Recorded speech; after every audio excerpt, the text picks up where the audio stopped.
Today we're going to play a little bit with the Rainbow Lights Smart Mini 2, talk about the screen, what it does, all the functions.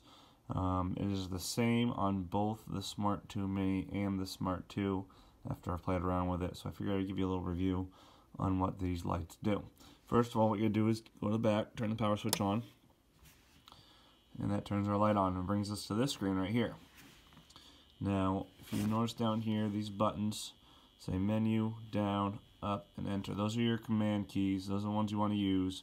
Menu is like the back key. Enter is equivalent to select. So for mode options, right here, if we push enter, it's going to bring us into static, macros, auto mode, and sound mode. So we're going to talk about static first. It brings you to the section of static colors. We got red. If you push enter, it goes to the next one. Alright, so enter will not change it. You just want to make sure you keep that in mind. So if you push down, it brings you to the full array of color, as you can see right here. Alright. Now if you push down more, it's going to fade the color, as you'll be able to see slowly. You'll notice the color change. And what I'm going to do is turn off the lights so you can see that right there in action.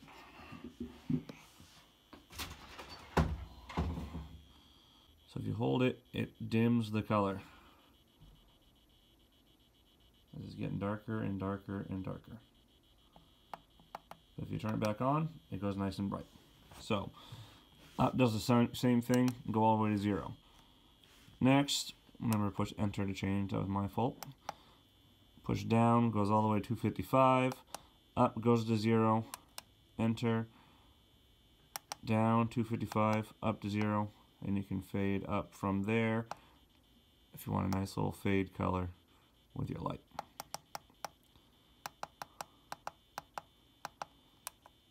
We have white, down 255, nice white.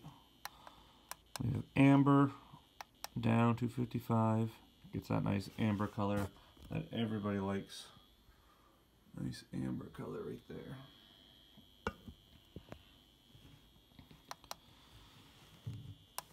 Purple gets us that UV color.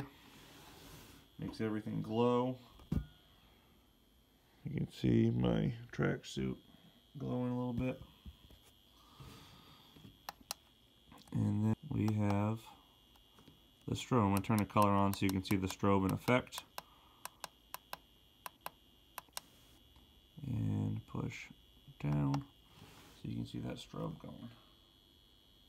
Just like that. Another nice thing about these lights is they're flicker free, so when you put the camera on it, you don't see that flicking effect whatsoever. It's great.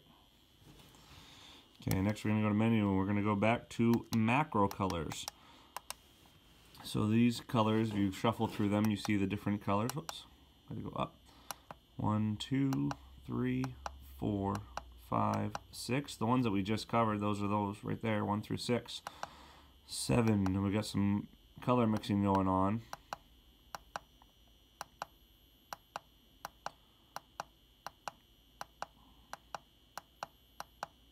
Many different macros to pick from. 32 to be exact.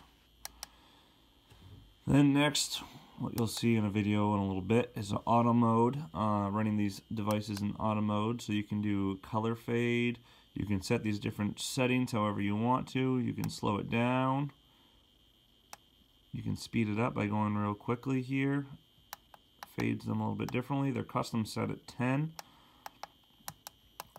So you can go through color break. We'll talk about those on the remote. Strobe 1, strobe 2, strobe 3, strobe 4, and color change mode, and color fade back to the beginning.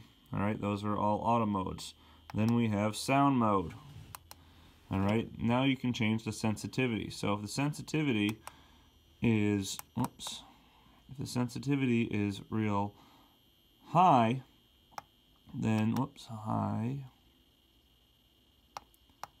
you'll notice that it picks up every little thing that I say. So if I go, or just barely tap, tap, tap, tap, tap on the table, then it's going to change real fast. Now if I go all the way here and I tap, tap, tap, tap, tap, you'll notice that it's not going to make a change of sound. So you got to make sure that you have the sensitivity where you liked it. I had this one at about 60. It was playing some music and really hearing some thumping. The microphone, as you can see, is right here. So if you tap that on a lower sensitivity, it's not going to make a big deal. But if you do it on a higher sensitivity,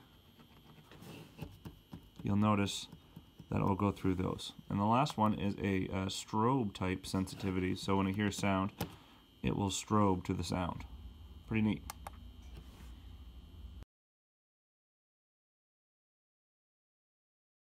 We're now going to talk about this guy, the remote for these rainbow lights. It comes with every light, but it works. One light can fix all of them if you DMX them. So that's pretty neat. So first off, I'm going to just turn the lights on, and we'll go to my previous setting, which is sound, I believe. And then we're going to go right in to static so you can see what happens. As you can see, all the lights are on right now because it's on white. That's the white balance. But if I if I push each button twice, it will turn the 255 off and give me this clean slate.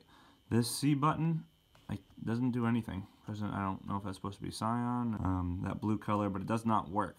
Okay, but if I push the red, it turns it to red fully. Turn it off, turns it off. Green, turns it on. Green, turns it off. Blue, turns it on. Blue, turns it off. White turns it on. White turns it off. Yellow turns it on, which is actually amber. Amber turns it off. Purple, that's your UV. And that turns it off. If you turn on red and you push these up here, these are your faders. So I can push this and it will go up. If I push this, it will go down. Okay? Turn off the button, will turn off this master light, and if you have them hooked up together, it will work that way. If I push the sound, it turns sound mode on. Okay, so once again, gotta hit this a little bit because it's gotta be on sound mode 1, which is not as sensitive. That's the word I'm looking for. And then we have strobe effect. That will turn the strobe on. So if you pick a color, it'll strobe that color. Turn off strobe. I guess if you just click it, it'll only strobe. You can't turn it off. You turn off the color and it'll stop strobing. It's good to know.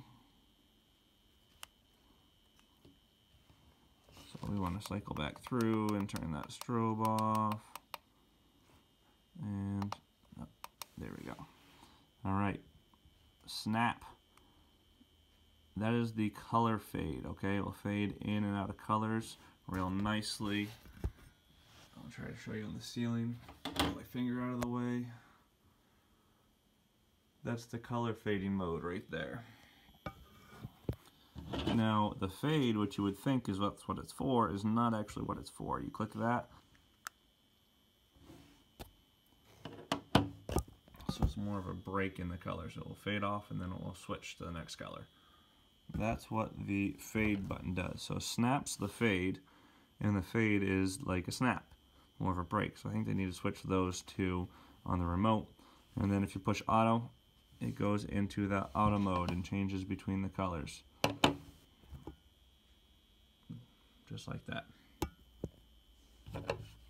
If you push these numbers, they have set numbers that have different macros. So if I push 1, comes up there, 2, 3, 4, 5, sorry you can't see the remote, 6, 7, 8, 9, and 0. And then these other ones do something as well. Now if you notice, you go back to your macro screen, or your static screen, it has whatever ones were selected last on there from that number. I don't know if you can program those. I would have to look into that more, but that might be neat if you could program those to the colors of your choice. Maybe your bride or groom or whoever had some set colors they wanted, you could change between the two. That would be pretty neat by just pushing the numbers on the remote. So I'm going to set those back to 0. And then I will set up the wireless DMX so that way you can see them working together with the remote.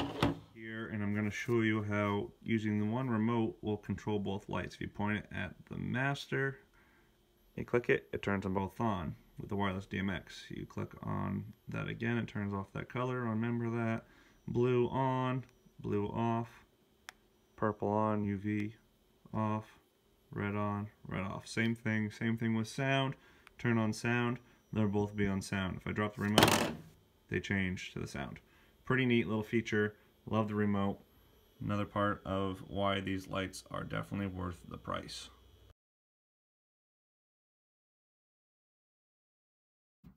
Now I'm sure you're wondering how we actually connect these two, so I'll show you how to connect to wireless DMX. As you can see, the screen is a little bit more hidden here, so that's why I have to hold you up a little bit. What you're going to do is turn the light on, and then you're going to go into system settings to connect this to wireless DMX. And you go down to wireless settings, turn it on for the Wi-Fi, and you've got that red light, and you've got a red light blinking. Okay, now if you remember earlier, we set this one to green, so in order to change that, you gotta push the button to switch that one to green. Alright, now blinking means it's waiting for a signal, I guess. So we're both at green, and we're gonna change this one. We don't want this one to be the slave. We want this one to be the slave, so we're gonna go back up to user settings, enter, down to slave settings, and OK. Alright, so this one's green, and this one is green as well, which means that they're linked up. So what we're going to do now is we're simply going to put this into auto mode. If we push enter here, what will happen is they will work together. So as you can see, both lights are working together. So you can spread those across the room. The antennas out helps. This one's a little bit tough. I forgot to take that one out, but it's still, they're pretty close, so they're working just fine. So what happens next, if I wanted to go here, I could change this to static, and I could go to red and turn that green off, and they'll both be red. Okay, so it works together. Pretty neat. I like the feature that you can change the different type of wireless DMX here to make several lights on different features. So you could have an alternating color. Also, when you're going through these lights, you can, if you choose to, set these to sound mode. So if I am on a sensitive setting, then I can, whoops, going to go down one. I can tap this and they'll change together, which is really neat. That you don't need those wires to hook them up, because once you have a lot of those wires, then it takes away from the appearance of the room, I think. So very neat feature, very neat lights, very impressed so far. Battery life is definitely a plus. I highly recommend checking these out. This one runs for I believe $199, and the Smart 2, the bigger one, you get a little bit more battery life in, is $229. So if you want a little bit more battery life, I think it's worth the extra $30, plus you get more lights in general, so it's going to be brighter, fill more area. Let me know what you think, and if you have any questions or comments, feel free to comment, and I will get back to you. Thanks.